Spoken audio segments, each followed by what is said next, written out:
Charlene, cheers. Cheers, Charlene. What is this? What are we doing? This is our so-called artistic experiment. Alex recently bought one of these microphones, and I was like, what's that for? Okay, Two of these mics. interesting. And then he bought another one, and I was like, what's he doing? What's he thinking here? And then he came to me one morning, and he pitched it, and he said, Charlene, I want to do a podcast. And I said, count me in your mind right now. My current scenario is that I got fired from my Muggo job. Yeah, you got fired. So I had two Muggo jobs. One is at a receptionist at a film school, Met Film School. But that's only once a week, twice. That's not enough. So I got a second Muggo job at a rich sauna. Sauna for rich people. And I got fired. So now I need another job. The thing with Muggle jobs, we say Muggle jobs for lack of a better word, but what is it, like side gigs? Whatever, the jobs that keep us afloat. Whilst we do what we want to do. I think it's one of the most difficult balances it is the most difficult balance as a creative, because you have to do it, obviously, and you have to do it enough so that you can not just survive, but also feed your own, the thing that you actually want to do. You often need money to do it. My issue is, if I weren't an actor, I would obviously not be doing that Muggo job. So the problem with Muggo jobs is that I'm not acting, but I'm also not doing anything else. So I'm doing this job that really fucks my self-esteem, because we're really smart, talented, communicative, people. Capable, competent people. Yet here we are doing jobs that you don't need much talent to. When you get comfortable, I feel like, it's such a cliche thing, but comfort is like the biggest enemy of our creativity, because Yeah, you blanked. That's enough. She's done. She's done. That's all she's giving us today. Let's wrap up and go home. You think you need a comfortable life. You think you need a steady I don't think anything, income. Charlene. No, wait, listen, I need a comfortable, steady life. Shut up. Listen to me. The only person standing in your way is you. Me? Get him! Shrek 3. The only purpose of this job for you and I would think, is to support the acting job that we're waiting on. Exactly. And then when we sit there for like months and months, and years sometimes, and we don't have an acting job, and we're just doing this job that we normally wouldn't be doing if it wasn't because we wanted to be doing acting, that's when you then start to be like, what the fuck am I even doing? Because the reason I'm doing this is because I want to act, but I'm not acting, so why am I doing this? I guess another point that I wanted to say is that if you find a Muggo job that gives you comfort, it's sometimes harder for you to snap out of it. For example, I have a friend who was maybe going to work in production, who's an actor. Yeah. Which was very well paid. But if he worked in production, he would again get really comfortable with the money. If you're working in a production office, it's sometimes creative, sometimes not. It's a lot of spreadsheets and emails, but you get money, and that's something we're not used to, money. So he was afraid, this friend, that if he took a job like that, that he would then get really comfortable with making, more than a minimum wage every month. Yeah. And then you're not going to want to cancel a production job or two to take on, roles that may come by. Whereas if you sit with your uncomfortable Muggo job, you stay in that discomfort, and then you're more likely to fight for acting jobs. I think it's been very humbling as well, because when I got into this, I thought, when people always tell you how hard it's going to be. It's going to be so hard. You're going to do this. It's rejection after rejection. It's even more painful to not even get the chance to be rejected. Innit? Yeah, it really is. Because most of the time when you're upset that you didn't get an audition, yeah, of course that's hurt. That's annoying. But I think the worst part is when it's quiet, when nothing is happening. Yeah, when you're not even... it depends. Obviously, rejection can be really hard if it's something that you really care about. Even if you don't care about, you want it, Yeah, it can... There's something so delicious about being picked as well. There is. It is like an addiction, really. I always say it. It's like an addiction. You just keep coming back for more because the highs are so high. And the lows are so low. The lows are so low, but it's like a drug, because you just know that around any corner, any minute now, any second now, it could be a juicy day. Wow, a juicy Prize it's is that right at the end of the perfume you wear rainbow, and but you the can't end get it. rainbow is a circle, and it just keeps going round and round and round and round. And you never get to It's the like end. that perfume you wear that there's even though there's you something keep coming back for sour it, even in if it, there's you keep sour, coming that you back can't get because enough you of can't it. get enough of it. I got a ring on my finger. We have a child together.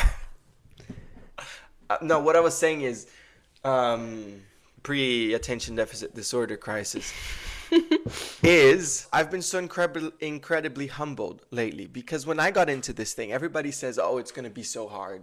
You're going to have all these challenges, blah, blah, blah, blah, blah. And there was this arrogant voice inside of me who thought it would be different for me. Mm-hmm.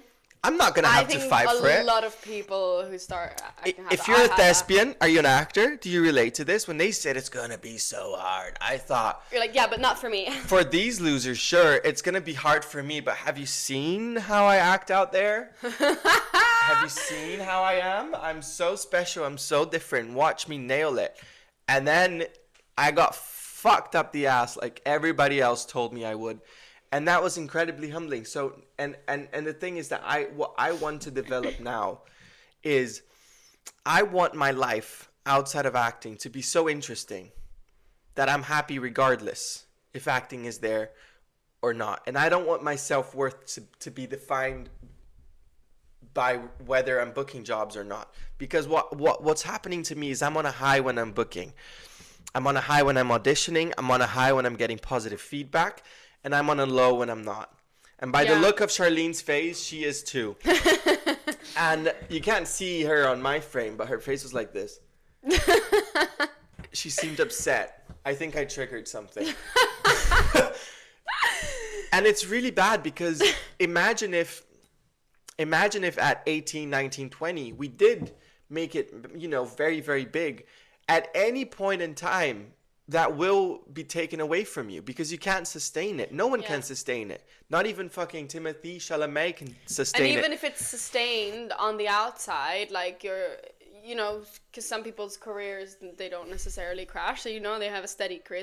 Even if it's sustained on the outside. Yeah, but that's what we public, see. Exactly, that's what we see. There will always be ups and downs in anyone's career, anyone's life. Imagine having your entire sense of self-worth be tied to you booking jobs. Yeah, I mean, you getting good reviews, you being very successful professionally. If that's taken away from you at any second, which it will, because that's the natural flow of life, then what are you left with? So this is something that these years of auditioning and the occasional work has taught me. Like, this is something I'm working on now. I want that next job because I'm so happy with it. But if it doesn't come, that can affect who I am. What do you think, Shirley? Yeah, I know. It's really hard. How do we do that? It's the same with relationships. It's the same approach. Like, you need to be happy on your own in order to be happy with someone else. And that's so true. It's the same thing. Yeah. It's hard. It's hard because we care so much. We care so much about it as well. And we want it so badly, But you have to be detached. Exactly. It's really unfair to ask that of someone. You want this so bad, but to have it, you need to be completely okay not having it. And it's crazy because Excuse me? Exactly. And it's crazy because you see people. Often meet people. Some of the more successful people that I meet often are a lot more careless about it, or a lot more like chill about it, like, yeah, and maybe that's because they have had a certain lineup of work and they don't feel that it's as fragile anymore, whereas we cling on very passionately to any opportunity that we get. Or maybe that's just because I don't know why that is, you know what I mean? But then it's such a weird concept as well to think like, oh, okay, so the people I meet that tend to have more opportunities than me, they seem to care less about it. But how does that make sense? Like, why do I need to care less? I don't want to. They're so casual about it. I don't want to change that about me. I don't want to care less about. Yeah. Because I want to care as much as I do. Yeah. I don't know. Maybe it's just. I don't know. No, you're absolutely. This is something so mind blowing because also growing up, I used to think these working actors, all these like Oscar winners and shit, they know something I don't. They know a trick.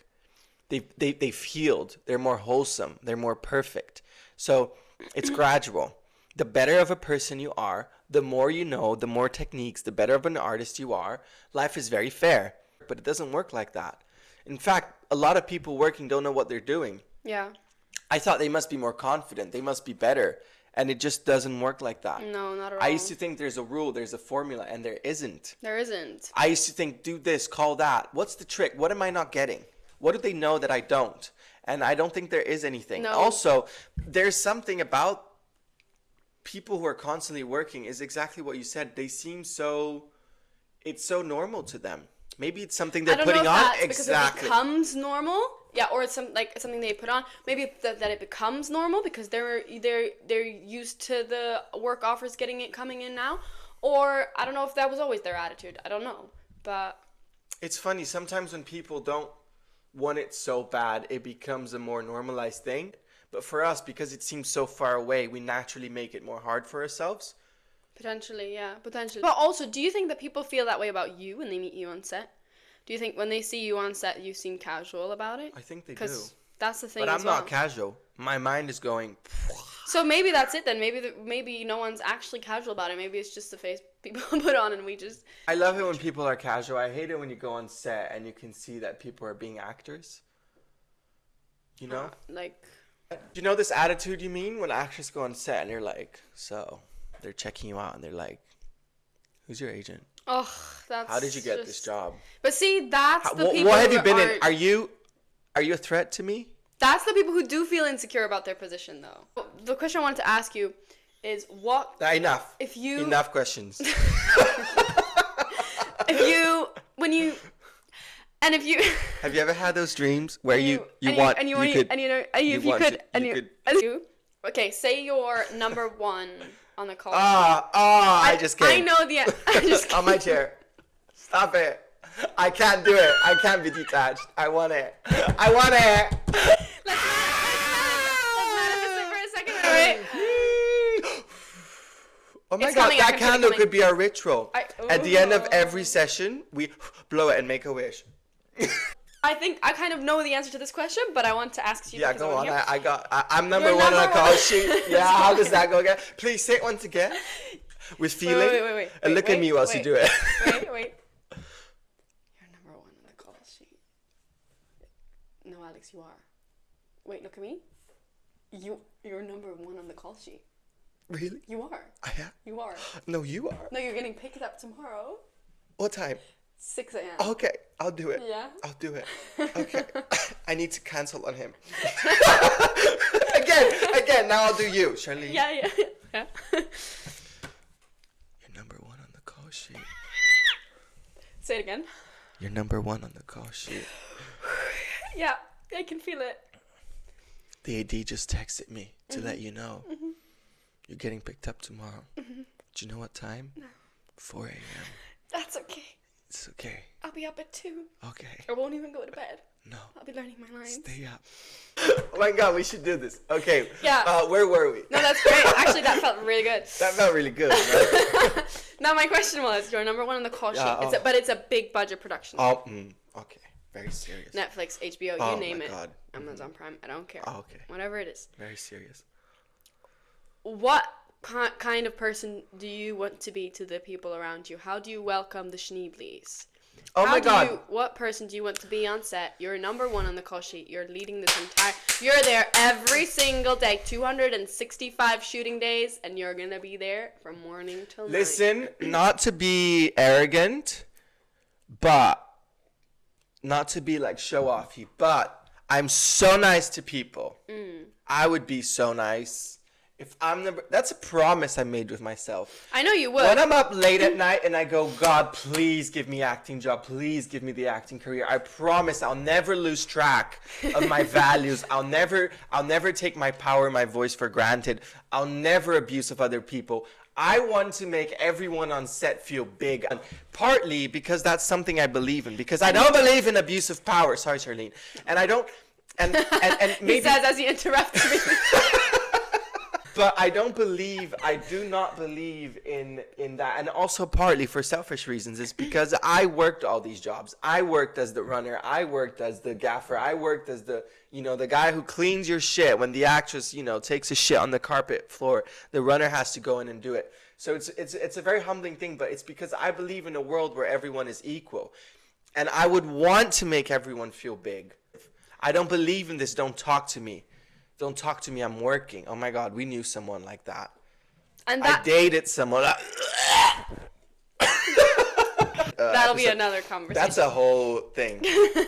No, but and you do, and this is why I asked you this. Also because it's so much fun to be with people. Don't you go on set and you go, yeah. Hi, who are you? What do you do? You're a runner? Oh, I love it. Go fetch me a cappuccino. But this is something that's so this is something that's so special about you. This is why I wanted you to answer that question, because this is what you do. Because remember when you were the AD on our friend's set, and you did exactly this, and you made everyone feel so welcome, and even like no one there is even paid or anything. We're not. Thank you, Charlene. And I think I that's one of my favorite things about you is that you're like that. I think anyone would be very lucky to have you on. Oh, Charlene, thank you. You too, sweetheart. Come here, give me a kiss. So how would you behave on set? No, I want to be like that too. It doesn't come as it comes naturally to me to be nice. It doesn't come as naturally to me to be as like, because you're very big and bubbly and you're like so excited about everyone. You're like, you and Francesca, and give me a kiss. That doesn't come as naturally to me, but that's what I strive to be more like that, because I think it is really, really, really important, and it makes such a huge difference. And I genuinely believe that will be one of the reasons that will, once you do get whatever, that one job, those separate, whatever job it is that will finally like put you on the map in some way. I really truly believe that is the quality that will keep you working forever and ever, is if you spread that energy. Because it's so important. Everybody wants to go to work and have fun. Even if you're working on a shitty soap opera that no one who's there is actually enjoying their job, if you have someone like you on set, they will be enjoying their job, Oh, Charlene, that's so sweet. But you know what it is as well? It's very genuine, because I know think it's partly that when I'm not gonna lie, the thing about filmmaking and making films in theater as well, I think a lot of actors, they love the craft, they love the character, they love the shooting, and I love that too. But I also love the coming up together of people. Me too. It makes me so euphoric to see lights being set up, to go to crafty. I have a special relationship with makeup artists. Yeah, I always get that as well. There's something about makeup artists, they always become best friends. They're the best friends, and like the costume ladies and all that shit. It becomes so special.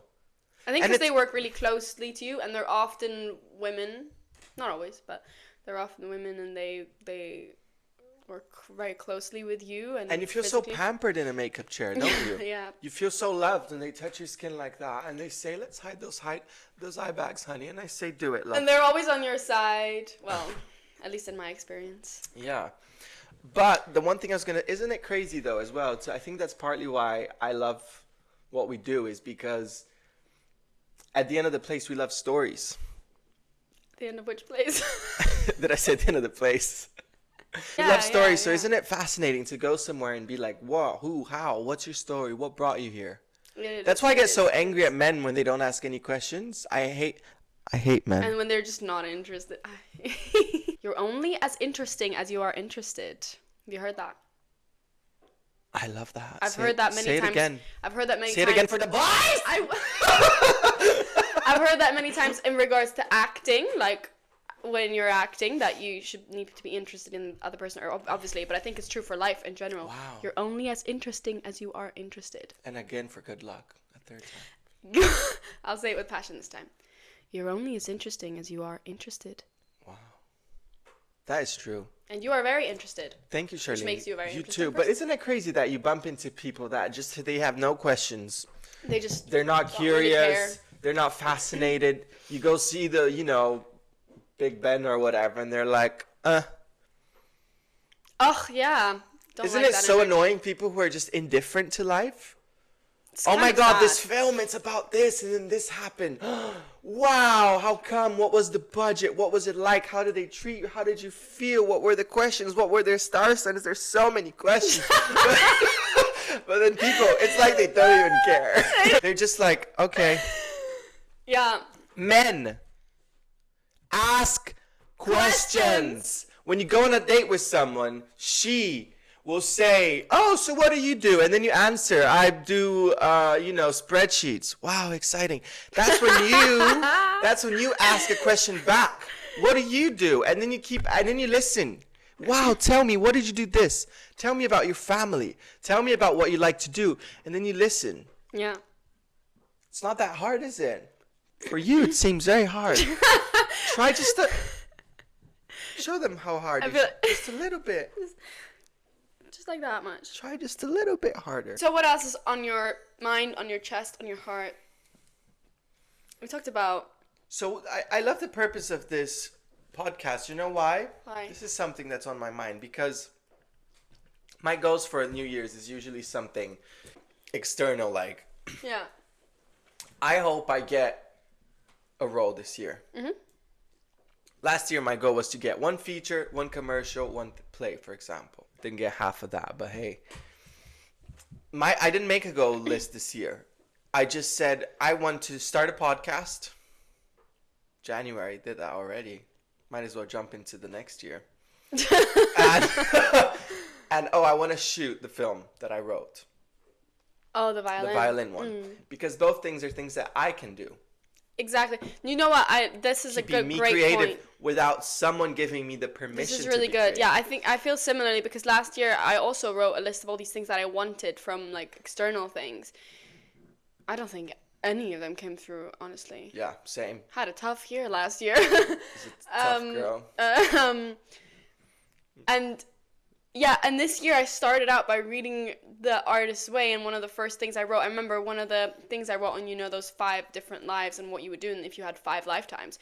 One thing I wrote is I think I would study psychology. Wow. And I'd be, and I'd work with that, and I'd maybe write books, and I'd maybe have a podcast. That same week, you came up to me and said, I bought 2 mics, Charlene. Let's start a podcast. Was it that week? It was literally like the next day or 2 days after. Wow. And the Lord heard our prayers. Yeah, so the Lord heard our prayers. So what are the 5 things you do? I don't remember. I wrote them down.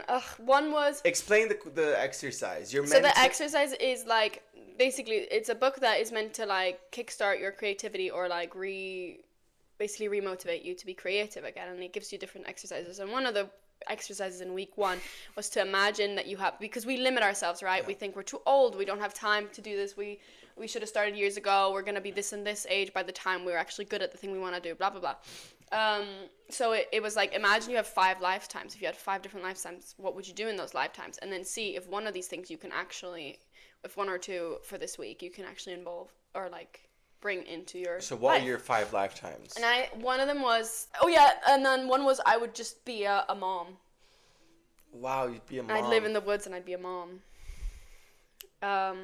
Because that's one of the things that feels, I know it's not entirely true, but that is one of the things that to me has always felt contradictive to what I want to do with my life. So I always felt like I don't know if that's if that's gonna be in my life or not. So I wrote that because... Yeah, how interesting. I need to think what I'd want to be. But you know what's interesting in the book that I just remembered is I haven't read too much. I'm only in the first week. How many weeks is there? 12. There are 12. It's a 12-week program, kind of. I only read the first one. But the book is very spiritual and has a very nice approach because I always tied being an artist to sacrifice. You cannot be an artist and have money. You cannot be an artist and have a balanced life. You cannot be an artist and have a successful romantic life. I really want to have a more positive approach in the sense that you can be an artist and still be balanced. Yeah. And have, be a mom. Well, we're changing that this year, yeah. Yeah, we need to startly change the narrative because it was, to me, being an actor was always met with so much sacrifice. And because I've wanted it so bad, I always said, I'll do the sacrifice. I'll do whatever it takes. Like, I will sacrifice. And to be very honest, for my entire life, it has been met with sacrifice. especially because my parents didn't want me to do it. Mm. And it was always so much, there was more fighting to get the chance to be able to start than to actually do the thing. But now that things have calmed down, my parents are not really forbidding me or making it hard for me to be an artist to begin with. And I don't have any, undiagnosed men making it hard for me or anything like that. But you know what I mean? Yeah. I think a lot of people don't get into it because they're met with this resistance or because there's so many beliefs around it. And we are also subconsciously, I think, still so limited by many of these beliefs. So I know many. I am. For I sure. am. Yeah. How are you in terms of manifesting? I always feel like I don't know enough about it to be able to actually properly talk about it. But one of the books I read brought something interesting up, which is that your power of manifestation and your subconscious mind is very powerful. Like if you really use it, you can bring things into your life, but they might not necessarily be the right thing for you. So the way that you manifest is also very important, because you could manifest, I don't know, say you manifest finding a rich husband because you want to be rich, but maybe that's not what you actually want, and maybe it's better to manifest. It's not what you need. Maybe exactly. Maybe it's not what you actually need. So I guess figuring out the way to manifest the right things into our lives that are what we truly want and need, and not just the things that we've like say if we, for example, for years just wanted, I just want a lead role in a Netflix gig. Yeah, but like what Netflix gig? Why? Does it matter to you what the material is? Does it matter to you what you're doing, who you're working with? You know what I mean? There's a book that talks about that. It's actually become one of my favorite books, and I always come back to it. It's called A Return to Love. And it talks I about... listened to it, yeah. Yeah, I have the actual physical copy now. I listened to the audiobook. But it talks about, instead of manifesting things specifically, is to completely surrender to a higher force, which you might call God or the universe or anything, and let that force guide you to whatever is best for you. Instead of going, I want to be the lead in the next Game of Thrones TV series or whatever. Because the mind is so powerful, you might be the lead in the next whatever. But it could be that if you had just surrendered and waited, another 4 years, something better would have come along, that would keep you, I don't know, just something more meaningful. And one thing that is true is that sometimes it feels contradictory as well, and it feels quite punishing. Like, so if your life, if you haven't been met with the things you want in your life yet, if you're not, for example, if we're not acting as much as we'd like to, then we immediately feel like we're spiritually delayed, like there's something wrong with us. This manifesting thing. Whenever you think manifesting, I think, well, I must be doing something wrong then. I'm spiritually... Yeah, you do. Yeah, I know you do that a lot. So well, think about it. If the life you're according to this manifestation thing, if you're living the life that you've manifested a few weeks ago, a few years ago, if you're constantly manifesting, and I don't like where my life is now, then I must be a piece of shit for manifesting it wrong. Do you know what I mean? That's my issue with manifesting. Yeah, I understand. I know that. Or let's say you've had a troubled childhood. Okay, so because manifesting makes you responsible for everything. You had a troubled childhood, okay, then you've manifested it. Do you know what I mean? Does it? Okay, yeah. Is that how it works? I think I don't know enough, and maybe I'm talking shit, because I do believe in manifestation and all this spiritual shit. I do too. But you know what I mean? You didn't work at all last year, you said? Oh, well, you must have manifested it wrong. I understand. Or you're doing something wrong. But maybe you're not doing something wrong. Exactly. Maybe That's my point. Maybe you're meant to... Maybe this is meant to teach you something as well. I believe that everything is meant to teach us something. I think that's one of the things that's helping me. I'm getting better and better to deal with this. I think these last 3 years have been so different from what I had imagined for myself that I'm just becoming really... I think that is one of the best things about these last 3 years, is that I'm becoming so much better at just having faith, I think. And because these last 3 years have been the slowest years of my life, and I thought when I was younger that these years of my life would look very different than they are. What did you think they'd look but like? I don't know, I just thought just thought I'd be a lot busier, and my acting career wouldn't be so stagnant. But it sounds maybe a bit depressing when I say it, but I don't feel upset about it. I still do sometimes, of course, because, you know, you wouldn't be human when it's something you care about so much. But the fact that it's been like this for so long and I still feel like I'm doing the right thing, I think that's what's really assuring to me. Yeah. And it kind of proves to me that I am on the right path, because it still feels right, even though it's not the way I thought it would look at all. Yeah. Which is very reassuring. Yeah. That's very beautiful. Yeah. I also had that, I think, last year. You remember? I think it's because I thought I reached a point where I tried plan A. I studied, and then I tried the plan B, and then I tried the plan C, making my own work. Oh, we've tried every plan of the alphabet at this point. Exactly. Like, when it comes to acting, I think Charlene and I, we've tried all the techniques, we've tried all the approaches, we've tried all you can't say that. We haven't tried everything out there, but we've done a lot. We've done a lot. And I reached a point last year where I thought, I can't think of anything else for me to do now that I haven't yet tried, that I haven't yet attempted to be seen, to be looked, to be taken seriously. I cannot think of anything.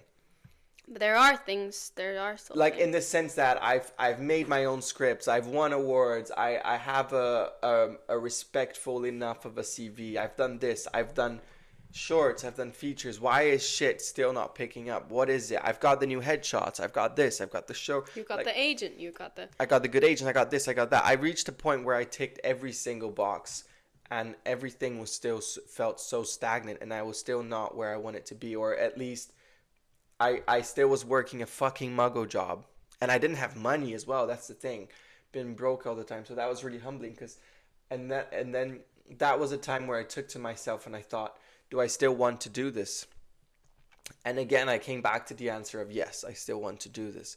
I can't imagine myself tapping out anytime soon, as hard as it gets, because if it does get really dry, then I think I would hope that I would take the energy to do creative things like this podcast or making my own film or whatever. But I think that's really tough. Is that what you do when you reach that point of I've tried A, B, C, D, E, F, D, I tried it all and I'm still stuck? What do I do now? Yeah, maybe good question. It's the best exercise in detaching. We want to feel like we're in control in a world and an industry that feels so beyond our control.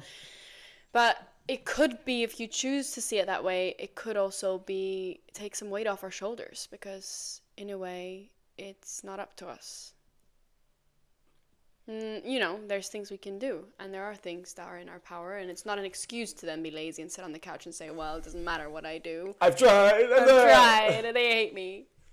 But in a way, it can also, you know, it can make you feel like, do you know what, I've done what I can, and maybe it's time to put my energy into other things and then come back to it when I feel ready. And this makes it sound like I'm talking about taking a break from acting, but that's not what I mean. I'm just saying, like, letting go of that, like, obsessive ness over it. The ironic thing is that helps. If there's a guy who's obsessed with you, who's going, hello, wanna go on a date? Hello, I love you. Oh my God, pick me. Me here, hi, pick me. Me, hi, hello. For sure, hi. for sure. Then you go, what the fuck? I'm gonna block you. Yeah. It's the same thing. Yeah. Whereas if they're cool about it, they're chill. They're like, sup. But that's then you go, oh. I understand that when it comes to a relationship, but that it fucks with my head when it comes to. I do understand as well, because obviously if you come across as desperate, that makes you less, like, attractive to work with as well. But at the same time, I'm like, well, am I not supposed to want it really bad? They always say, like, you've got to want it. You really got to want it. You got to fight for it. I'm like, well, okay, but then you tell me I want it too much. That is so fucking frustrating. Fuck that, honestly. You should scream. No, thank you. I'll do it. You know what's interesting about this career is that if we are learning so much, we are being forced to learn so much about resilience, about self-acceptance, about self-worth. Mm-hmm. In a career that takes that from us, we are learning to have it ourselves, to create it for ourselves. If we weren't artists, if we were anything else, we would not be forced. to work through these things. It's true. I have come to accept Probably. myself Well, so deeply and strongly because I'm gay. Because the world didn't accept me, they didn't take me. So I had to do that work. And now I've got this beautiful authenticity that I earned from it. And it's the same as actors, you know? We have this actors have this extra layer of sensitivity because they had to. yeah, it's so true. You wouldn't be able to have this conversation Yeah, no, it's completely about valid. authenticity and being picked and rejection and whatnot. Yeah, absolutely. Like being an artist gives us that. It's so easy. Because we're forced to learn it. You either learn these things or you won't last a day. Yeah. You Yeah. wouldn't last an hour in the asylum where they raised me. And you know what? I think what does success mean? Here we go. Do you know what? I read this in a book. Oh my God! Again, A Return to Love. Let me write it Success down. means that you lay on your Success means that you lay down on your pillow every night, knowing that your talent and your craft was put to good use in a way that serves people. Isn't Wow. that beautiful? We have been relatively successful as actors. We've both won awards. We've both been in big TV series, small TV series, short films. We've done a lot. We've been in plays. We did this. We did that. We did a lot of things. We have not done a career changing role that makes us big and famous We and also rich. compare ourselves to obviously the Indeed, madam. biggest people in But we have Indeed. but we have what you call success. What this quote says, in other words, is that success does not mean an Oscar. It does not mean a lot of money or whatever. That's external validation. What it means is you feel fulfilled by what you're doing. I think success is sold as this gigantic, loud, celebratory, is that how you say it? yeah. Thing. I know. And it's not necessarily that. Yeah, for sure. And that's beautiful because real success is found within, perhaps. You know, to feel like our craft. Everything is found within, for real. I love it when they go within. We need one of those bells to go ding, you know, that monks have Yeah, like for meditation. to start the podcast. Really. Ding. And then we go. I think we did well. Anyway, thanks for today. Wait, let's blow the candle. Wait, are you manifesting something? Yeah, what should we me too. manifest? Let's manifest Zero. that this podcast, that this becomes something beautiful Yeah. for us. Okay. Let's end it with gratitude for this moment. Anything else to add? No, I think that's good. Okay, let's blow the candle. Wait. Manifest good things. 3, 2, 1. That was beautiful. Namaste.